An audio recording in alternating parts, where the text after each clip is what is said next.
তাহাজ্জুদ নামাজের সময় কেরাত ভুল হলে নাকি পাগল হয়ে যায়, এটা অনেকের মুখে শুনি, এই জন্য অনেকেই পড়ে না। এ সম্পর্কে জানতে চাই। মুরগির চামড়ার মধ্যে যদি কোনো পালক থেকে যায়, এটা খাওয়া যায় যাবে কিনা? আমি মাঝে মাঝে বসে সুন্নত নামাজ পড়ি, এটা কি জায়েজ? মাছি নোংরা জায়গায় বসে তারপর শরীরে বসলে আমাদের ওযু বা গোসল করতে হবে কিনা? মাঝে মাঝে ওযু করার পর মনে হয় আমার পাজামা নাপাক হয়ে গেছে, আমি পরে বুঝতে পারি সেটা আসলে হয়নি। এই চিন্তা থেকে কিভাবে বিরত থাকা যায়? মেয়েরা কি লেডিস গেঞ্জি পরে সালাত পড়তে পারবে? ডাক্তার দিয়ে কি সুন্নতে খাতনা করানো যাবে? তারা তো খাতনা করানোর সময় কালিমা পড়িয়ে খাতনা করান না। বিয়ে ঠিক হয়েছে, এখন এই মেয়ের সাথে কথা বলতে পারবো? একাকী নামাজ পড়ার সময় কেরাত পড়ার বিধান কি? ঠোঁট না নেড়ে কেরাত পড়লে কি সালাত আদায় হবে? প্রশ্নোত্তরের আলোকিত ভবনে আমরা প্রবেশ করি। মাইমুন আক্তার আপনি লিখেছেন, মুরগির চামড়ার মধ্যে যদি কোনো পালক থেকে যায়, এটা খাওয়া যায় যাবে কিনা? অসুবিধা নেই, হালকা পাতা যদি থেকে যায় এটি খেলে গুনাহ হবে না।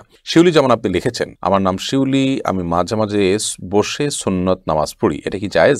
আপনি যদি সুন্নত নামাজগুলো বসে বসে আদায় করেন কোনো অসুবিধা নেই, কারণ সুন্নত নামাজ এটি এক্সট্রা এবং অতিরিক্ত। তো অতিরিক্ত নামাজগুলো কেউ বসে পড়লে সালাত আদায় হয়ে যাবে। যদি তিনি শরীরটা একটু খারাপ লাগছে সেই জন্য বসে পড়েন, তাহলে সেক্ষেত্রে সালাত তার হয়ে যাবে, তবে দাঁড়িয়ে পড়া উত্তম। আর ফরজ সালাতে আপনাকে অবশ্যই দাঁড়িয়ে পড়তে হবে সামর্থ্য থাকলে। সুমাইয়া জান্নাত আপনি লিখেছেন, মাছি নোংরা জায়গায় বসে তারপর শরীরে বসলে আমাদের ওযু বা গোসল করতে হবে কিনা? না, মাছি যদি নোংরা জায়গায় বসে, সে নোংরা জায়গায় বসার কারণে তার পায়ে কিছু নোংরা, তার শরীরে কিছু নোংরা লাগে, সেগুলো আমাদের গায়ে আবার বসলো, তাহলে আমাদের শরীরও লাগে, এতে নাপাক হবে কিনা? উত্তর হবে না। কারণ হলো এত অল্প পরিমাণ নাপাক, এটা ফলশ্রুতিতে আমাদের কাপড় বা শরীর নাপাক হবে না, এবং এতটুকু নাপাক থেকে আসলে বেঁচে থাকা আমাদের জন্য কষ্টসাধ্য, যার কারণে এইটুকু নাপাকের কারণে আমাদের শরীর বা কাপড় নাপাক হয়ে যাবে না। সাদা শারিয়া লিখেছেন, মাঝে মাঝে ওযু করার পর মনে হয় আমার পাজামা নাপাক হয়ে গেছে, আমি পরে বুঝতে পারি সেটা আসলে হয়নি। এই চিন্তা থেকে কিভাবে বিরত থাকা যায়? প্রায় যদি এরকম হয় তাহলে এরপর থেকে এটাকে আপনি অ্যাভয়েড করবেন, একদম ড্যাম কেয়ার করে আপনি সালাত আদায় করবেন। এতে আস্তে আস্তে ইনশাআল্লাহ আপনার শয়তান এই সুযোগ আর পাবে না। শয়তান আমাদের মধ্যে অস্থিরতা তৈরি করে এবং এই জাতীয় সমস্যাগুলো শয়তান সৃষ্টি করে যাতে করে আমরা ইবাদতে মনোযোগ হারিয়ে ফেলি এবং আমাদের অন্যদিকে মনোযোগ যায়। রিফাত আহমদ সাইম আপনি লিখেছেন, মেয়েরা কি লেডিস গেঞ্জি পরে সালাত পড়তে পারবে? মেয়েরা লেডিস গেঞ্জি পরে সালাত আদায় করতে পারবে, কিন্তু তার উপরে তাকে অবশ্যই অন্য কিছু পরে তার পুরো শরীর ঢাকতে হবে। কারণ এই গেঞ্জিগুলো সাধারণত পর্দার মানে সালাতের জন্য যতটুকু ঢেকে রাখা দরকার সেটার পুরোটা ফিল আপ করতে পারে না। সালাতে একজন নারী তার মুখমণ্ডল এবং দুই হাতের কবজি ছাড়া আর পুরো শরীরকে তিনি ঢেকে রাখবেন, এমনকি চুলগুলো ঢেকে রাখবেন। বিদায় ভেতরে কোন ড্রেস পরছেন এটা ইস্যু না, ইস্যু হলো তা যদি এমন কিছু পয়েন্ট ভেতরে যে এটাতে পুরো শরীর ঢাকা হয় না, তাহলে সেক্ষেত্রে পুরো শরীর ঢাকার জন্য বড় ওড়না আজকাল পাওয়া যায়, নামাজের ওড়না অথবা বড় কোনো কাপড়, চাদর ইত্যাদি দিয়ে তিনি নিজের শরীরকে ঢেকে সালাত আদায় করবেন। ইয়াসির আরাফাত আপনি লিখেছেন, ডাক্তার দিয়ে কি সুন্নতে খাতনা করানো যাবে? তারা তো খাতনা করানোর সময় কালিমা পড়িয়ে খাতনা করান না। খাতনা করানোর সময় কালেমা পড়াতে হবে এমন কোনো কথা নেই তো। খাতনা করানোর সময় আপনার নর্মাল প্রসেসে খাতনা করিয়ে ফেলবেন বিসমিল্লাহ বলে, বাস শেষ, যথেষ্ট। এর মাধ্যমে তার খাতনা হয়ে যাবে। খাতনা করার জন্য যে কালেমা পড়াতে হবে আলাদা করে এমনটি কিন্তু বাধ্যবাধকতা নেই, বিধায় ডাক্তারদেরকে দিয়ে খাতনা করানোতে কোনো অসুবিধা নেই। আকলিম আক্তার লিখেছেন, নামাজ কখন পড়া উত্তম? ওয়াক্ত শুরু হলে নাকি আজানের পর? ওয়াক্ত শুরু হলে দ্রুততার সাথে নামাজ পড়া উত্তম, তবে জোহরের নামাজ খুব বেশি গরম হলে একটু দেরিতে পড়াটা উত্তম। এমনি মতিউর রহমান মতি আপনি লিখেছেন, বিয়ে ঠিক হয়েছে, এখন এই মেয়ের সাথে কথা বলতে পারবো? না, ঠিক হয়েছে আপনি তখন কথা বলতে পারবেন না। বিয়ের আগদ হয়ে গেছে, প্রস্তাব সম্মতি হয়েছে দুজন সাক্ষীর সামনে, তারপর আপনি কথা বলতে পারবেন। ঠিক হয়েছে এর মানে হলো জাস্ট মুখোমুখি ঠিক হয়েছে, আগদ এখনো হয়নি। এরকম অবস্থাতে একান্ত প্রয়োজনে কোনো বিষয় একজন আরেকজনকে কোনো গুরুত্বপূর্ণ বিষয় জানতে চাইছেন, কিংবা হয়তো কারোর জন্য কেউ কিছু কেনাকাটা করবেন, মাপ জানতে চাচ্ছেন, এগুলো যদি হয় তাহলে টেক্সট মেসেজের মাধ্যমে ফেতনামুক্তভাবে করতে পারেন। কিন্তু এখনো যেহেতু আগদ হয়নি, অতএব আপনার স্বামী স্ত্রী নন, বিধায় স্বামী স্ত্রী সুলভ আলাপ সালাপ, খোশ গল্প, প্রয়োজন ছাড়া আলাপচারিতা, কথাবার্তা, সেগুলো কিন্তু বলা জায়েজ হবে না। এরপরে এমডি আলামিন লিখেছেন, জুমার খুতবা ছুটে গেলে শুধু জুমার নামাজ পড়লে কি জুমা আদায় হবে? জুমার খুতবা যদি ছুটে যায় তাহলে সেক্ষেত্রে শুধু জুমার নামাজ যদি পড়েন তাতেও আপনার জুমা আদায় হয়ে যাবে, অর্থাৎ ওয়াক্তের জুমা আদায় করেছেন এই সপ্তাহে, সেটি বলা যাবে। কিন্তু এমনটি নিয়মিত হওয়া সন্দেহভাবে গৃহীত কাজ, কারণ জুমার খুতবা শোনাটাও কিন্তু ওয়াজিব, বিদেশে ওয়াজিবটা ছুটে যাচ্ছে, আপনার ত্রুটিপূর্ণ হচ্ছে। এমনি রফিকুল ইসলাম আপনি লিখেছেন, একাকী নামাজ পড়ার সময় কেরাত পড়ার বিধান কি? ঠোঁট না নেড়ে কেরাত পড়লে কি সালাত আদায় হবে? না, সালাত আদায় হবে না, আপনাকে ঠোঁট নাড়তে হবে। ঠোঁট যদি আপনি না নাড়েন তাহলে সেক্ষেত্রে সালাত আদায়ের জন্য যে কেরাত পাঠের আবশ্যকীয়তা সেটা আদায় হবে না। মনে মনে পড়লেন সেটাকে তেলাওয়াত বলা হবে না, কেরাত আপনাকে পড়তে হবে। নবী করিম সাল্লাল্লাহু আলাইহি ওয়াসাল্লাম বলেছেন, লা সালাতা লিমান লাম ইয়াকরা বিফাতিহাতিল কিতাব, যে ব্যক্তি সূরা ফাতিহা পাঠ করেনি তার সালাত হবে না।